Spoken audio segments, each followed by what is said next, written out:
desse culto de missões é falando até os confins da terra, não é verdade? E eu teria muitas coisas para falar a respeito de confins da terra. Existem muitos confins da terra. E para chegar nos confins da terra, a gente tem que falar de quem vai até lá. Quem é que vai até os confins? Quem é que vai até os confins da terra? Você pode dizer? Os missionários. São os missionários que vão até onde ninguém quer ir. Será que existe alguém aqui nesse lugar que queima no coração ir para algum confim da terra, para algum lugar que ninguém quer ir? Eu espero que sim.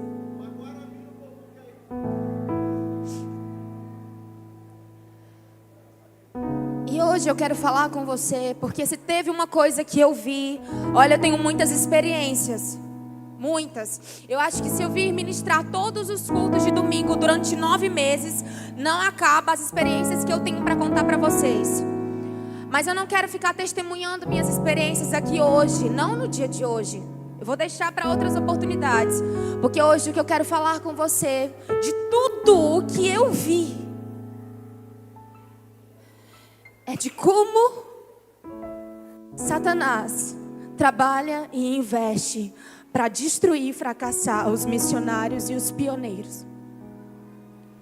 Se tem uma coisa que eu vi nesse tempo, foi isso. Ele tem sede em destruir, ele tem sede em matar essas pessoas. Ele detesta, ele odeia as pessoas que vão.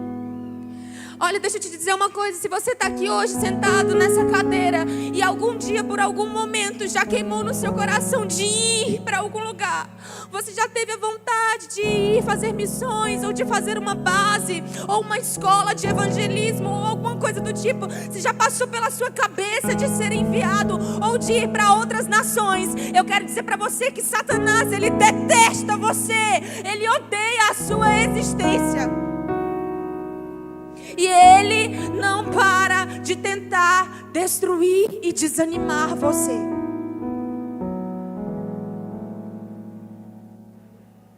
Não adianta a gente ficar falando de confins da terra sem que antes a gente não cele, não cuide por aqueles que nós temos hoje, que o coração queima por missões. Porque se nós não cuidarmos dele, quem irá? Se não cuidarmos desses, quem irá?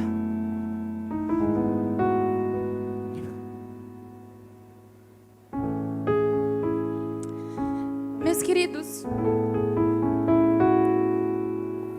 dia 16 de outubro desse ano, eu estava no Prático, no Baixo Amazonas. E lá, durante todos os dias, nós acordávamos 5 horas da manhã. E nós íamos para a igreja, orar com todos os membros da igreja e com todos os missionários. E nesse dia 16, eu me lembro como hoje, era uma quarta-feira. Era surpresa, todos nós tínhamos que ir preparados para compartilhar uma palavra no devocional. O pastor ia escolher aleatoriamente. Então todo dia a gente tinha que estar pronto a tempo e fora de tempo. E nesse dia o pastor escolheu o Mark para compartilhar. E o Mark Leilton, ele era o meu líder de prático, é um grande amigo, foi uma das pessoas que mais me ajudou nesse tempo fora. Eu sou muito grata pela vida dele, pela maturidade dele. De fato, ele é um discipulador. E por estar distante, eu sentia falta dessas essências, sabe? Desse DNA de discipuladores que temos aqui. Então, ele era muito parecido com o que eu vivia aqui, com a nossa realidade, a mesma maneira de pensar. Foi um bom amigo, um bom líder também. E o Mark Leilton começou a falar sobre a mesma coisa que eu estava preparada para falar naquele dia. Ele começou a falar sobre José de Arimateia e sobre como nós precisávamos nos posicionar como igreja para ir atrás do corpo morto de Cristo, que são as pessoas que estão morrendo, que são as pessoas que estão indo embora, que estão ficando pelo meio do caminho, e que nós precisamos ir atrás dessas pessoas, resgatar essas pessoas. E eu comecei a compartilhar também em cima do que ele estava falando.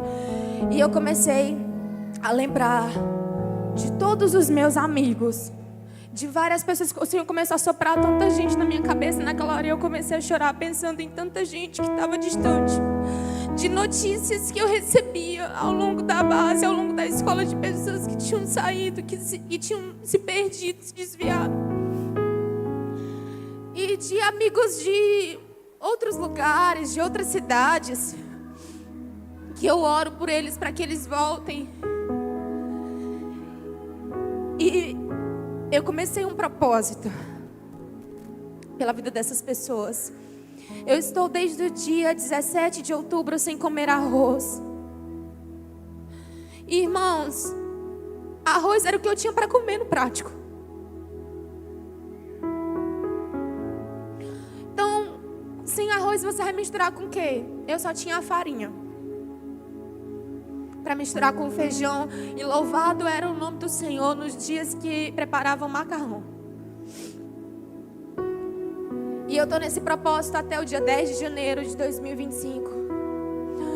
Porque eu pedi meus amigos tão distantes de presente de aniversário para o Senhor. E alguns deles já mandaram mensagens para mim. E alguns deles já estão recebendo os efeitos das orações. Eles estão começando a ser atingidos por um toque especial do Espírito Santo de Deus, por uma saudade do Pai. Sabe por que eu estou falando isso? Porque eu ainda não comecei a pregar.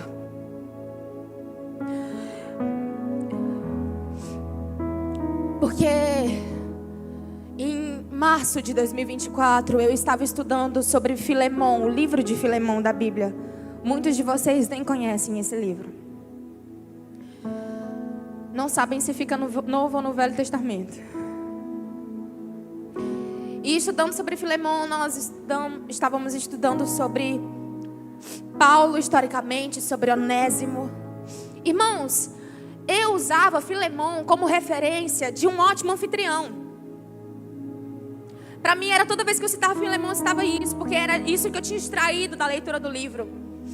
E eu sempre passava direto por Onésimo. Quem é esse Onésimo? Tá bom, beleza, Onésimo. Ah, foi lá o bichinho, olha aí, Paulo intercedendo por ele. E era só isso.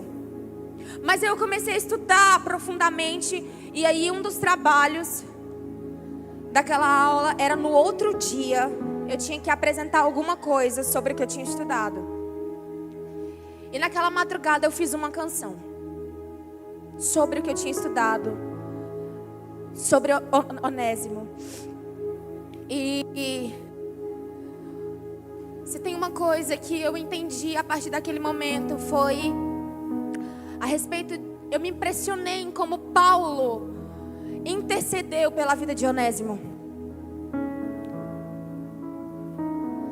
E eu comecei a lembrar dos Paulos que o Senhor colocou na minha vida, ao longo de toda a minha vida. E dos Paulos que eu estava tendo naquele momento, que estavam acreditando em mim naquele momento. Dos Paulos que eu tinha aqui, que continuavam acreditando em mim enquanto eu estava lá. E no prático, eu vou introduzir um pouco a história da canção. Já já eu vou cantar ela para vocês e vocês vão entender melhor. No prático, eu receosa, no início da base, mais ainda porque eu compus a música em abril. Será que eu vou voltar para João Pessoa? Será que eu vou para outro lugar?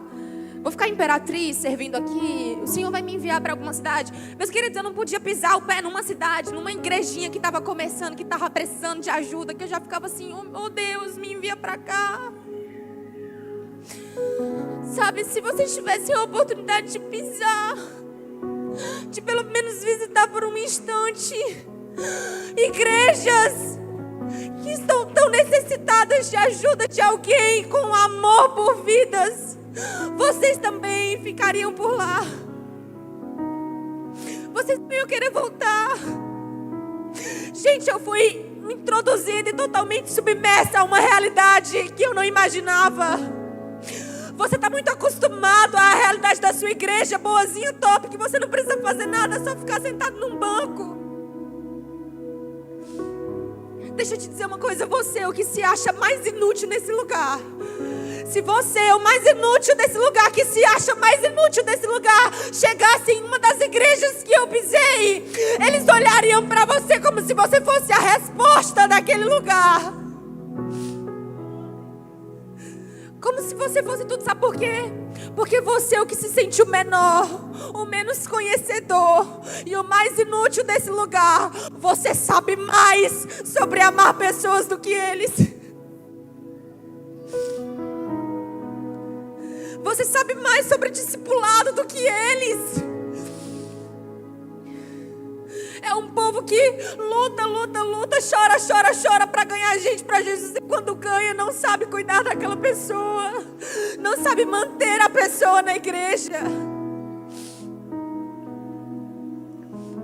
E eu estava nessa. Senhor, para onde eu vou? Senhor, me leva para um lugar que eu vou ser útil. Senhor, me leva para um lugar que eu vou ser útil. E aprove o Senhor me trazer de volta para cá, para ser útil nesse lugar. E eu quero que você abra a sua Bíblia em Filemon. A carta de Paulo a Filemon, amém? Fica depois de Tito, fica depois das cartas de Paulo a Timóteo. Filemon fica no Novo Testamento, é a carta antes de Hebreus.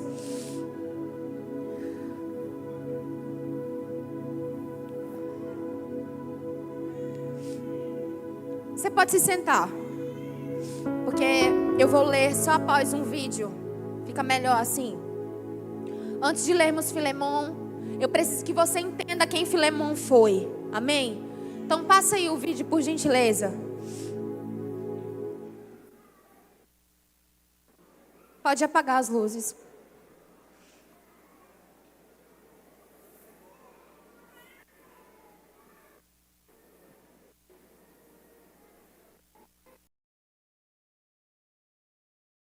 Carta de Paulo para Filemon.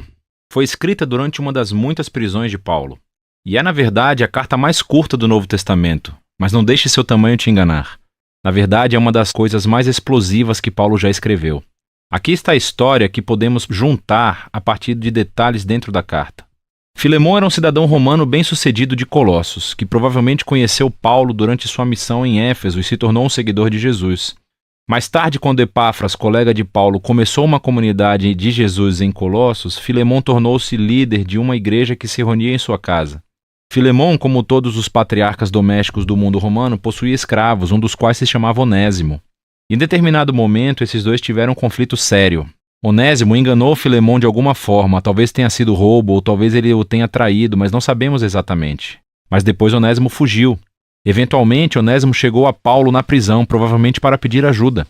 E no processo, ele se tornou um seguidor de Jesus e em seguida um amado assistente de Paulo.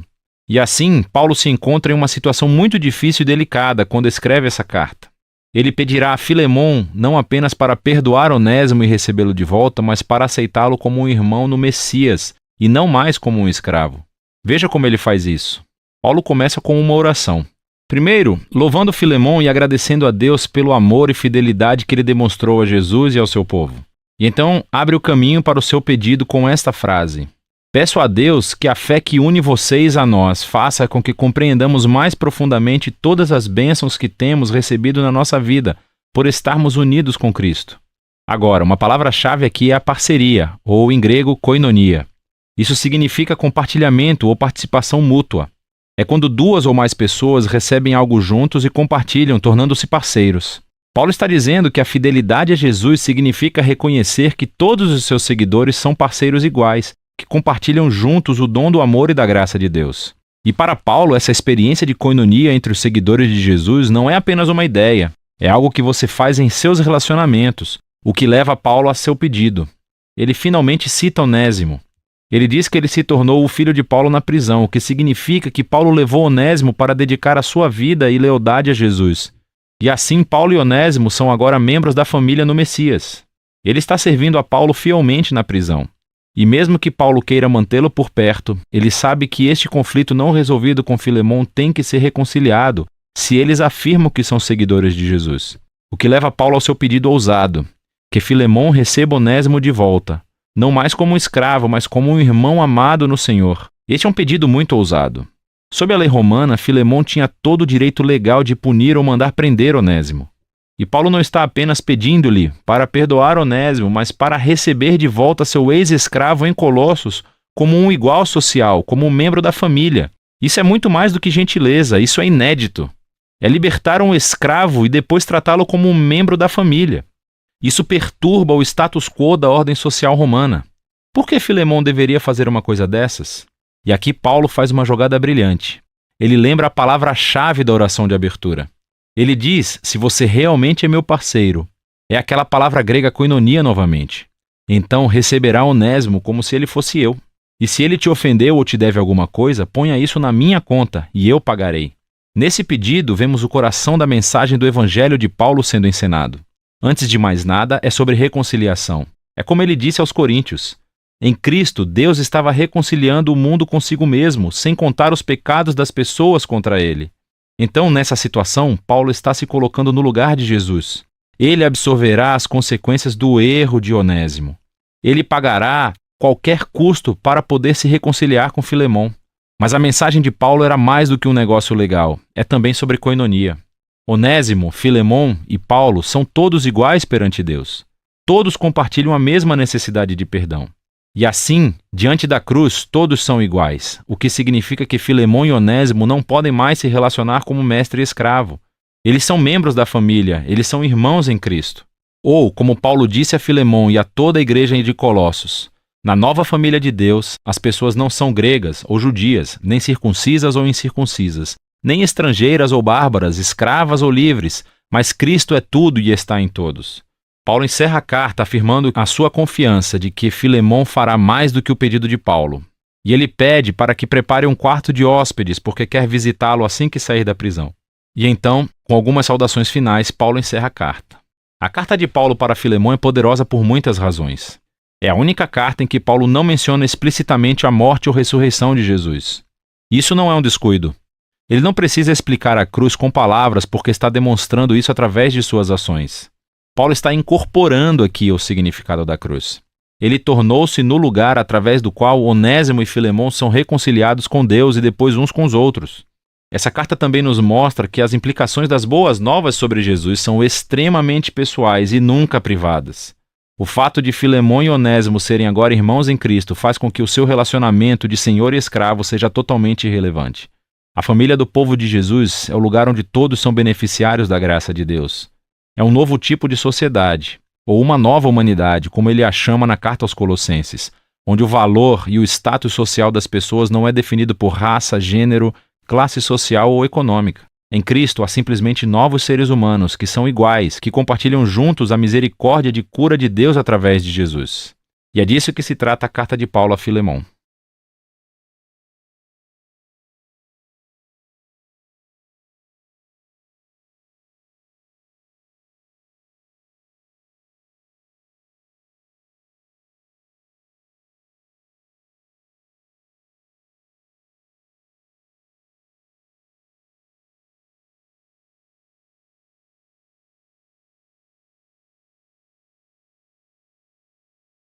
De lá, nós não sabemos se foi porque ele era maltratado ou se ele tinha apenas roubado algo ou cansado de ser escravo, não sei. Mas ele encontra Paulo em um devido momento e Paulo começa a discipular Onésimo. Só que Paulo, discipulando ele, agora chega no momento em que ele tem que consertar ali. Onésimo, muito bem, vamos consertar essa área da sua vida que está em falta, que está em débito aqui. Vamos lá, você vai voltar agora para Filemon. E eu imagino o coração de Onésimo com medo de voltar para Filemon, porque a lei dava suporte, dava respaldo para Filemon matar Onésimo. Independente se ele era crente ou não, não seria um pecado naquela época ele matar ou não Onésimo. Mas aí Paulo agora faz algo ousado e inédito. Ele começa a interceder por Onésimo e ensinando agora um outro princípio para Filemon. Amém? Irmãos, anote aí para nós lermos. O significado do nome Onésimo significa útil. Amém? Repita assim comigo, útil. Amém. Agora vamos ler juntos. Eu vou ler na versão NVI. Coloca aqui, por favor, a versão NVI. Que fica melhor para todos entenderem. Paulo, prisioneiro de Cristo Jesus, e o irmão Timóteo. A você, Filemão, nosso amado cooperador. A irmã Áfia, a Arquipo, nosso companheiro de lutas, e a igreja que se reúne com você em sua casa. Filemão era um obreiro, ele mantinha a igreja na casa dele. Ele era um anfitrião. A vocês, graça e paz da parte de Deus, nosso Pai, do nosso Senhor Jesus Cristo. Sempre dou graças ao meu Deus, lembrando-me de você, Filemão, nas minhas orações. Porque ouço falar da sua fé no Senhor Jesus e do seu amor por todos os santos. Eu oro para que a comunhão que procede da sua fé seja eficaz pelo pleno conhecimento de todo o bem que temos em Cristo. Seu amor me tem dado grande alegria e consolação, porque você, irmão, tem reanimado o coração dos santos. Em outras versões vai dizer assim: tem revigorado as entranhas dos santos. Por isso, mesmo tendo em Cristo plena liberdade para mandar você, que você cumpra o seu dever, eu prefiro fazer um apelo com base no amor. Eu, Paulo, já velho e agora também prisioneiro de Cristo Jesus, apelo em favor de meu filho Onésimo, que gerei enquanto estava preso. Ele antes lhe era inútil, mas agora é útil, tanto para você quanto para mim. Aqui nós vemos Paulo fazendo uma brincadeira com o significado do nome de Onésimo para Filemão. É uma indiretinha para Filemão. Amém? Mando-o de volta a você, como se fosse o meu próprio coração. Eu gostaria de mantê-lo comigo para que me ajudasse em seu lugar enquanto eu estou preso por causa do Evangelho. Mas não quis fazer nada sem a sua permissão, para que qualquer favor que você fizer seja espontâneo e não forçado. Talvez ele tenha sido separado de você por algum tempo, para que você o tivesse de volta para sempre, não mais como escravo, não mais como um servo, mas acima de escravo, como o irmão amado. Para mim, ele é um irmão muito amado, e ainda mais para você, tanto como pessoa quanto como cristão. Assim, se você me considera companheiro na fé, receba-o como se estivesse recebendo a mim. E se ele o prejudicou em algo ou lhe deve alguma coisa, ponha na minha conta. Eu, Paulo, escrevo de próprio punho, eu pagarei, para não dizer que você me deve a sua própria pessoa. Sim, irmão, eu gostaria de receber de você algum benefício por estarmos no Senhor. Então reanime o meu coração em Cristo. Então revigore as minhas entranhas em Cristo. Filemão revigorava as entranhas de muitos santos, mas faltava uma pessoa que precisava ter as entranhas revigoradas por ele: Paulo.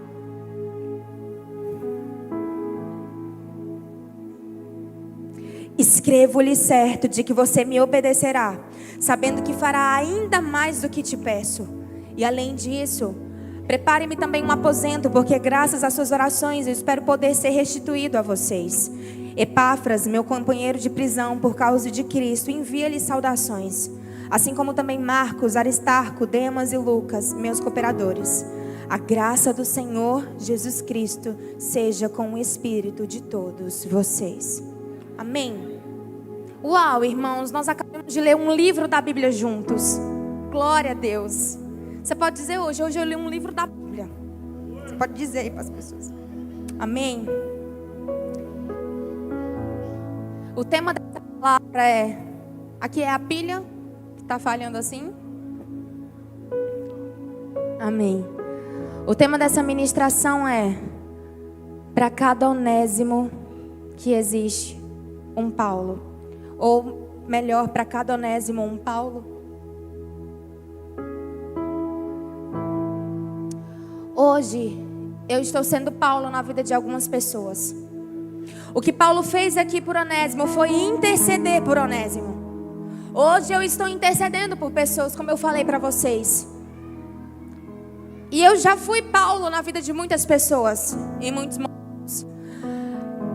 E durante todo esse ano de 2024, eu pude entender o quanto é necessário, preciso e importante ter Paulos, ter intercessores, ter quem acredite, ter quem entre na frente para te defender, ter quem te discipule e quem te direcione para os concertos. E meus irmãos, nós estamos precisando ser Paulos, porque existem muitos Onésimos nesse lugar. Existem muitos Onésimos lá fora, Onésimos na nossa célula, Onésimos que estão parando de ir para a célula. Onésimo era útil, só que agora ele não se sente mais útil. Ei, você não se sente mais útil? Será que talvez você já serviu muito nesse lugar, mas alguma coisa paralisou você? Talvez o desânimo, o cansaço, o pecado, seus maus desejos, práticas do passado. E aí você não se sente mais útil para o Senhor como você se sentia antes. Vamos identificar os Onésimos. Talvez você seja um, ou talvez tenha Onésimos na sua célula. Quem aqui conhece alguém que quando ele está servindo é uma bênção, e aí ele é envolvido, e aí ele faz muitas coisas, mas talvez agora ele parou de vir, ele está frio, ele não está se sentindo mais útil? Ei, seja um Paulo na vida dessa pessoa. Talvez existem pessoas que antes eram uma bênção na célula e agora elas estão mais distantes. Ei, seja um Paulo, vá atrás desses. Ontem nós celebramos na festa da multiplicação as vidas alcançadas e multiplicadas durante esse ano. Mas hoje eu te convido a chorar pelas vidas que se perderam e que se esfriaram neste ano. Hoje eu te convido para interceder. Ontem nós celebramos, hoje nós precisamos levantar um choro.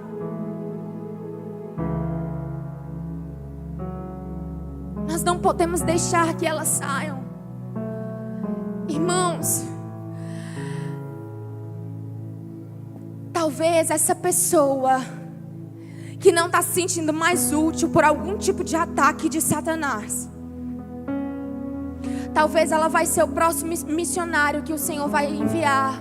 Só que você não está indo atrás dele, você não está indo atrás dela. Você consegue entender a importância disso e a gravidade disso? Diga para mim, se alguém não tivesse sido Paulo na sua vida, intercedido por você, ido atrás de você, investido na sua vida, você estaria aqui hoje?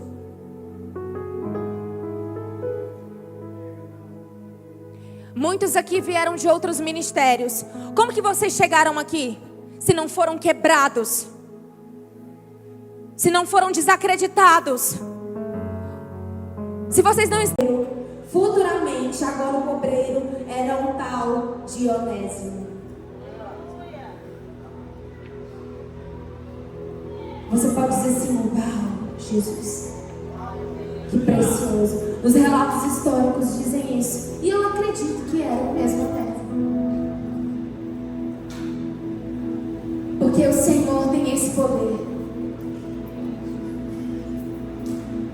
Porque Paulo sabia do poder de restauração que existia em Jesus. E você precisa acreditar também, acredite. E eu estou acreditando. Eu estou acreditando assim como acreditaram em mim. Eu estou acreditando que cada um dos 10 nomes que eu estou orando e jejuando por eles vão voltar. E eles vão ser totalmente restaurados. Em um nome poderoso de Jesus. Não sentirão vergonha, não sentirão receio, não vão ficar apegados a uma reputação. O Senhor vai elevá-los de uma maneira sobrenatural.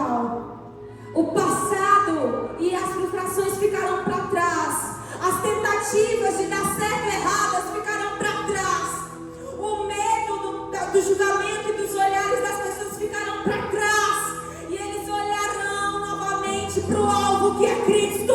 E seguirão e voltarão a ser útil para o Senhor.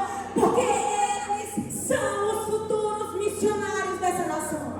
Eu afirmo isso com toda certeza. Meu querido, onde você vê uma pessoa que Satanás tem muita sede, que ela tem muitas lutas para viver em santidade, para romper, que ela cai, que é um negócio, um rebuliço, não sei o que narrar, pode ter certeza, conversa com essa pessoa. Conversa só e seguir com essa pessoa. Que já passou pela cabeça dela algum dia servir em pessoas. Que com certeza, olha para essa pessoa. Ela não seria uma explosão nas mãos do Senhor? Não é? Não está fazendo sentido? O potencial que tem. Que quando estava uma bênção, que as pessoas falam assim, né? Fulano quando estava uma bênção, essa pessoa ainda será uma bênção. Porque ele ainda tem todo o valor para o Senhor. O valor que Cristo pagou na cruz. E Paulo deixa uma ênfase em Jesus Cristo e na graça. Para lembrar o Filemão. Ei, é a graça. É a graça. E se tem algum onésimo aqui hoje que não se sente mais útil, que tem medo de voltar, eu digo para você, tem graça. Tem graça. Tem graça para você voltar. O Senhor te perdoa. O Senhor te perdoa. O problema é que você mesmo não quer se perdoar. Você mesmo não quer se perdoar. Você mesmo não quer se dar uma chance. Mas eu declaro no nome poderoso de Jesus que você vai conseguir sair desse lugar. Em nome de Jesus. Em nome de Jesus.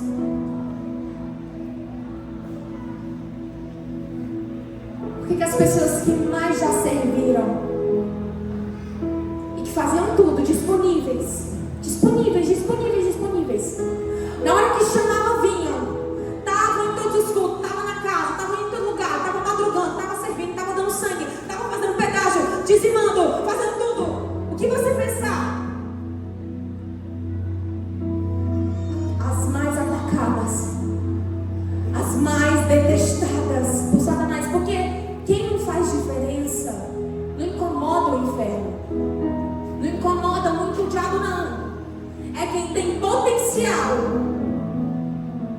é quem tem chamada que incomoda.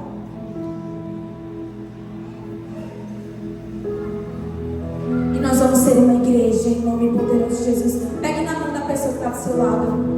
Levante a mão dessa pessoa assim. Nós seremos uma igreja que não desistiremos dos onésimos, porque o significado de onésimo é útil, e essas pessoas vão voltar a se sentir úteis na casa do Senhor. O chamado delas vai ser restaurado, o propósito delas vai ser revigorado, e você, Paulo, também vai ser revigorado e reanimado por ter insistido e acreditado nessa pessoa. Em o nome poderoso de Jesus, eu declaro que se levante os Paulos, que se levante os Paulos, que se levante os Paulos. Aleluia. Em nome de Jesus. Casa ele irá me receber.